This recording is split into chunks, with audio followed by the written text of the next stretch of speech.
بسم اللہ الرحمن الرحیم۔ اللہ نے تمہیں دولت دی ہے نا، دولت کمانا مشکل نہیں ہے، خدا کی قسم دولت کو سنبھالنا بہت مشکل کام ہے۔ کچھ نہیں ہوتا، آپ کی افطاریاں بہت اچھی ہو گئیں، آپ بڑی لینڈ کروزر میں گھوم رہے ہو، آپ غریبوں کو برا بھلا مت کہو، 2 منٹ لگتے ہیں، اللہ کی نظر ہٹتی ہے اور یہ دولت ساری چھن جاتی ہے، روڈ پہ آ جاتا ہے آدمی۔ قرآن میں ایک جگہ نہیں، درجنوں جگہ اللہ نے کہا ہے یبسط الرزق لمن یشاء، جس کو چاہتا ہوں رزق کے دروازے کھول دوں گا، اور جس کو چاہتا ہوں سارے کمانے کے طریقے اختیار کر لے، غریب کا غریب ہی رہے گا۔ تو موٹیویشن کرنی چاہیے غریبوں کو تاکہ سستی کاہلی دور ہو، مگر موٹیویشن کا یہ طریقہ کہ غریب احساس کمتری میں جانا شروع ہو جائے، یہ شریعت کے بالکل مطابق نہیں ہے۔ کچھ بھی نہیں ہوتا یار، یہ تم گاڑیوں میں گھوم رہے ہو، تم راکٹ میں سفر کر رہے ہو، تم نے اتنا کما لیا، مرے گا تھوڑے دن میں دماغ ٹھکانے آ جائے گا، سبھی نے مرنا ہے، میں بھی مروں گا، آپ بھی مریں گے۔ اتنا بڑا غربت اتنا بڑا عیب نہیں ہے جتنا ہم لوگوں نے سمجھ لیا ہے۔ اگر غربت عیب ہوتا تو سید الانبیاء کو اللہ مسکین غریب تھوڑی بناتا۔ ہاں، ایک سستی اور کاہلی کی جو غربت ہے جو ہماری قوم میں ہے، اس کو دور کرنے کی ضرورت ہے، اس کی وجہ سے غربت ہے، کرتا ہی کچھ نہیں ہے، دماغ نہیں استعمال کرتا، اس کے لیے موٹیویشن کی یقیناً ضرورت ہے، لیکن اس طرح سے موٹیویٹ نہ کیا جائے جس سے غریب موٹیویشن کے بجائے احساس کمتری میں آنا شروع اور مالدار فخر کرنا شروع کر دیں۔ یہ بالکل غلط طریقہ ہے۔ تو فرعون کی جو کھوپڑی تھی نا، فرعون کیا کہنے لگا؟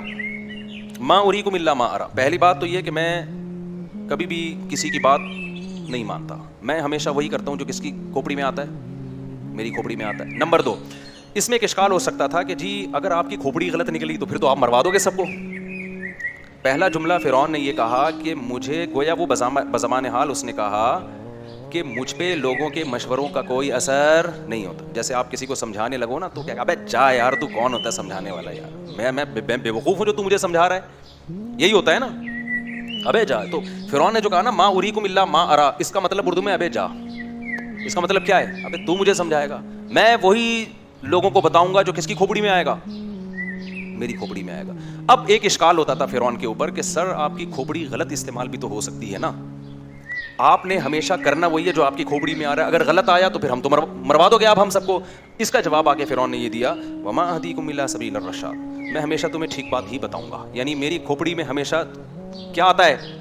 ٹھیک بات آتی ہے، کبھی غلط بات میری کھوپڑی میں نہیں آئی ہے۔ یہ کھوپڑی آرڈر پہ بنوا کے میری ماں نے میرے کھوپڑی میں لگائی تھی، سمجھ لو، یہ میڈ ان جاپان ہے، اس میں جتنے بھی وائرس تھے اور جتنے بھی ایرر تھے وہ سارے ایرر پہلے اور وائرس ڈیلیٹ کیے گئے۔ بیٹھ جاؤ میرا بچہ، یہ کون ہے؟ بیٹھ جاؤ، کس کا بچہ ہے ماشاءاللہ؟ تو جتنے بھی ایرر تھے وہ سارے کیا ہیں؟ اس میں ایرر ہے ہی نہیں۔ تو وما اهدیکم الا سبیل الرشاد، میں تمہیں سیدھی بات ہی بتاؤں گا، غلط بات آج تک میں نے کبھی نہیں کی۔ تو آگے کہنے لگا اب وقال الذی آمن، وہ جو سامنے تھا نا رجل مومن، جس کو قرآن کہہ رہے رجل تھا جو ایمان لا چکا تھا، کیسا پکا ایمان ہوگا جس کو قرآن نے کیا کہا، اور اس کو پتہ بھی نہیں تھا کہ میری اس کانورزیشن اور اس تقریر اور اس جو بات میں دربار میں سنا رہا ہوں نا، خدا کی نظر میں اتنی اس کی ویلیو ہے کہ ہزاروں سال کے بعد، صدیوں کے بعد سید الانبیاء محمد صلی اللہ علیہ وسلم جب دنیا میں آئیں گے، اللہ جبریل کے ذریعے یہ پورا مکالمہ کس پہ نازل کرے گا؟ محمد صلی اللہ علیہ وسلم پہ۔ حالانکہ موسیٰ علیہ السلام اور نبی کا فاصلہ تو بہت زیادہ ہے، اللہ ان پہ نازل کرے گا یہ، اور پھر قیامت تک کے لیے اس کو اللہ کے کلام کا حصہ بنا دیا جائے گا۔ اور جب بھی تلاوت ہوگی وقال رجل مؤمن من آل فرعون، اللہ کہیں گے کہ ایک شخص تھا فرعون کی آل میں جو مومن تھا، ایمان اس نے چھپایا ہوا تھا اور فرعونیوں کو سمجھا رہا تھا، اور اس کے یہ الفاظ تھے۔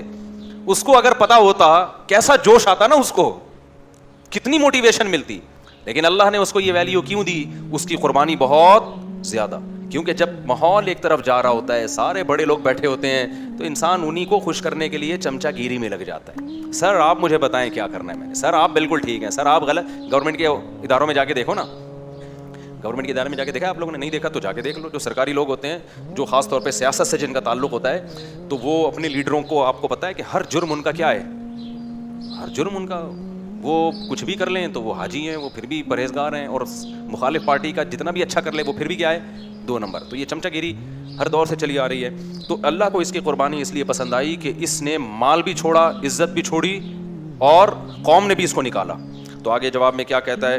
وقال الذی آمن یا قوم انی اخاف علیکم مثل یوم الاحزاب، اے میری قوم ذرا ہسٹری اٹھا کے دیکھو، تاریخ میں مختلف قوموں کی تباہی کے واقعات ہیں، کیونکہ ان کی زبانوں پر عام تھے یہ تو سب میں مشہور ہو گئے تھے یہ واقعات.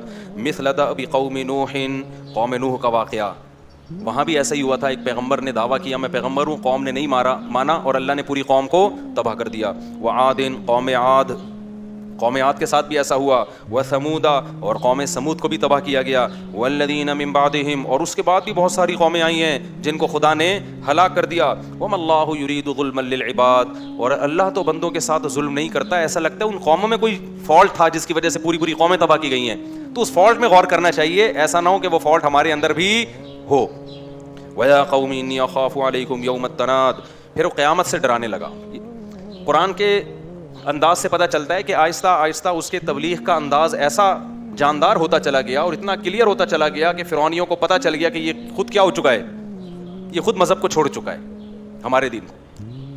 تو اب اس کی انداز یہی ہے کہ پہلے اس طرح بات کر رہا تھا کہ ہو سکتا ہے بھائی کچھ عذاب ہم پہ بھی آ جائے, لیکن آہستہ آہستہ اس کی دعوت میں مضبوطی آنا شروع ہو گئی. اس کی مثال وہی ہے کہ کینسر کا مریض ہے, آپ نے کہا بھائی 6 مہینے میں ہو سکتا ہے مر جاؤ, نہ بھی مرے تو قضائے عمری بہتر ہے کہ تھوڑی بہت پڑھ لو, زکوٰۃ وغیرہ دے دو, لیکن وہ ڈھیڑ بن کے مان ہی نہیں رہا. تو آپ کو جب اس کی آخرت کی فکر ہوگی نا, آپ اس کو سرٹیفکیٹ دکھاؤ گے ڈاکٹر کا, اس نے بولا ہے تو بھائی 6 مہینے میں مرے گا, دے دے, ٹھیک ہے نا. یہی ہوتا ہے نا. یا شوگر کا مریض ہے, لڈو کھائے جا رہا ہے, تو پھر آپ اس کو کہتے ہیں بھائی یہ تو اب یقین سے کہہ رہا ہوں کہ تو مرے گا, اگر آپ اس کے خیر خواہ ہیں. یہاں بھی ایسا ہی ہوا کہ قیامت کے دن سے ڈرایا جس میں ندائیں ہوں گی. یوم تولون مدبرین, اس دن تم پیٹھ پھیر کے بھاگو گے میدان حشر میں.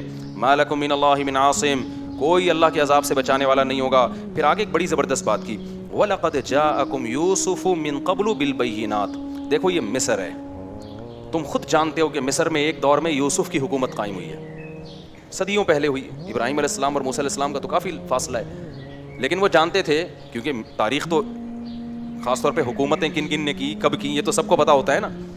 یوسف علیہ السلام کی جب مصر میں حکومت قائم ہوئی, یہ تو ایک بہت عظیم تاریخی واقعہ تھا کہ ایک دوسری قوم سے آ کے کسی نے حکومت کی اور مصر کو قحط سے بچایا.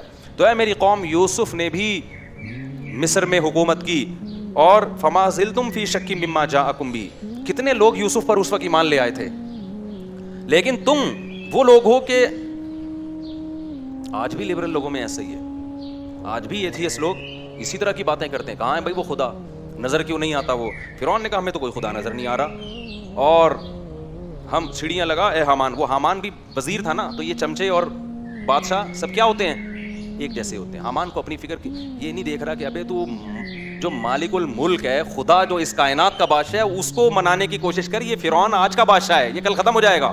لیکن حامان نے بھی چمچا گیری میں عالمی ریکارڈ قائم کیا.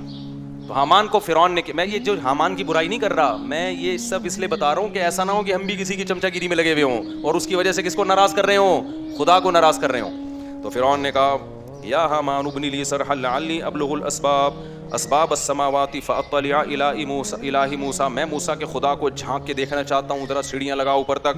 وانی لاظنہ کاذبا, مجھے یقین ہے کہ موسیٰ معاذ اللہ جھوٹ بول رہا ہے, کوئی خدا نہیں ہے, سیڑھیوں سے اوپر جا کے دیکھ کے آنا چاہتا ہوں.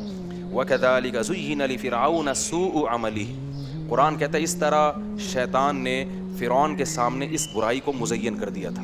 کفر پہ ڈٹا ہوا ہے, سچے پیغمبر کا انکار کر رہا ہے, بنی اسرائیل کے بچوں کا, معصوم بچوں کا قتل کر رہا ہے, اور اسی کے دربار میں لوگ مسلمان ہو رہے ہیں, اسی کی بیوی اسلام قبول کر رہی ہے, اور کیسی زبردست اس کو تبلیغ پہنچ رہی ہے. لیکن جواب میں کیا کر رہا ہے, سیڑھیاں لگاؤ, میں خدا کو دیکھنا چاہتا ہوں. اللہ کہتے ہیں یہ برائی اس کی نظروں میں مزین کر دی گئی تھی. وما کید فرعون الا فی تباب وقال الذی آمن, پھر وہ شخص بول اٹھا, وہ اپنا کام کیا کر رہا ہے, بولو, وہ مسلسل کر رہا ہے اپنا کام, جو رجل مومن تھا. وہ کہنے لگا یا قوم اتبعونی اہدکم سبیل الرشاد, اے میری قوم میری بات مانو, میں تمہیں سیدھا راستہ دکھاؤں گا. فرعون کی بات, یعنی فرعون نے کہا تھا نا کہ جو میری کھوپڑی میں آتا ہے وہی ٹھیک ہے, اور وہ بالکل ٹھیک ہے, میں تمہیں سیدھا راستہ دکھاؤں گا. تو اس نے جواب میں کیا کہا, فرعون نہیں دکھائے گا, کون دکھائے گا, اہدکم, میں بتاؤں گا سیدھا راستہ کیا ہے, کیونکہ میں موسیٰ سے پوچھ کے بتا رہا ہوں اور وہ اللہ سے پوچھ کے بتا رہے ہیں. تو جو اللہ کا راستہ دکھائے گا, بتائے گا, وہی ٹھیک ہوگا. اس کے علاوہ انسانوں کے جو خود ساختہ بنائے ہوئے راستے ہیں وہ ٹھیک نہیں ہو سکتے.